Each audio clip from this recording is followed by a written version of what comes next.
So this is a quick demonstration of the main components of the Brooke submission for the New South Wales Building Commission Certificates of Compliance tender. We pick up the story here where I'm an electrician and I want to complete my Certificate of Compliance for electrical work. I'm on the New South Wales Government's new site and it brings up a simple to use form with some instructions. So it's next, first of all. Because I'm logged in, the system knows who I am and I don't need to repeat this information. It also knows where I work. I can give this job a name. So let's just call this the Sussex Street property, and I can integrate through to other properties. Integrate through to address validation, such as New South Wales Point. So in this case, the work's being done at 201 Sussex Street in Sydney. I can, if the customer information is the same, then I can use little tools like this to fill information that's already been completed. And then I can fill in the details around the certificate of compliance. So this is a commercial piece of work. It's a piece of new work. If there's any special conditions, I can fill in those. I can fill in details of the equipment. So is it a switchboard, circuits, lights, that sort of thing? What's the rating is 5, the number installed is 1, and are there any particulars? This is what's known as a repeatable block, so I can add as many pieces of equipment into this section as we need to.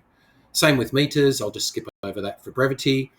And then I can move in through the testing piece. So again, this could be completed by a different person, but I can go through and I can mark all the items here that I've done as part of the testing process, say when it was completed, and sign that off.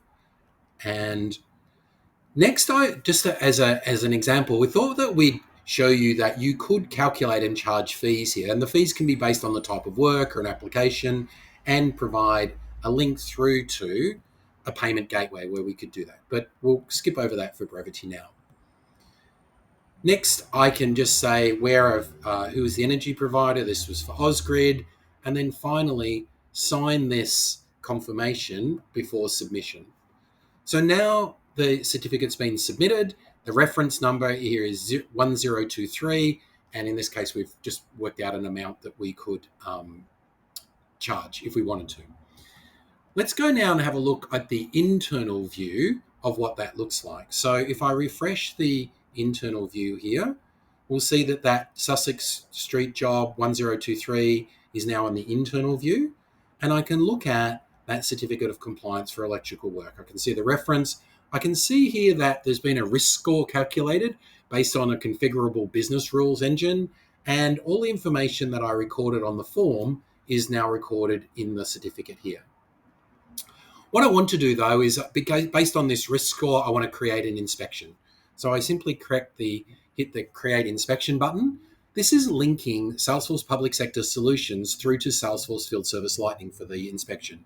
You can see it's picked up the property name and the date and the type of work and the territory based off the address. And what that's going to do now is create a work order of type inspection for that job to be done. You can see here on the left-hand side, the work orders has been created, 289. If I click into that work order, there's a couple of things I can do. I can first of all notice that there's a work plan associated with it. So based on the type, the certificate of compliance for electrical work, there's a set of tasks that need to be done. And then I can choose to book a time for that inspection to occur. And I've got multiple ways I can do this. So if I look at the overall system, I can look at appointments, and the system will go and calculate who's got the skills and capability to do that. And I've got a number of options here. I've even got some ones that are ideal options.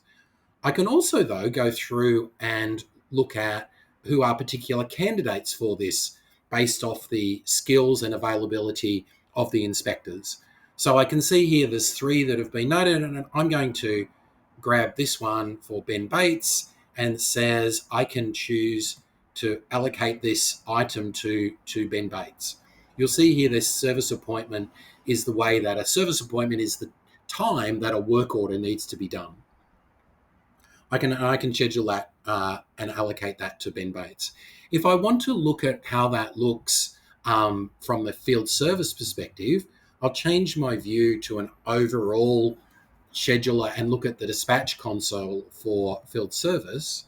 And in there, I can see all the inspection jobs that needed to be complete and all the work that's on for all of my inspectors. So that's going to load up all that information and then show me all those jobs that need to be done. And if I look to the next job, I can see the jobs there that Ben has been allocated for. In fact, it's that one, 207. So that's a quick run through. I hope you found that interesting. There's lots more. Let's just give Ben another job to keep him busy. And I hope you found that helpful. Cheers.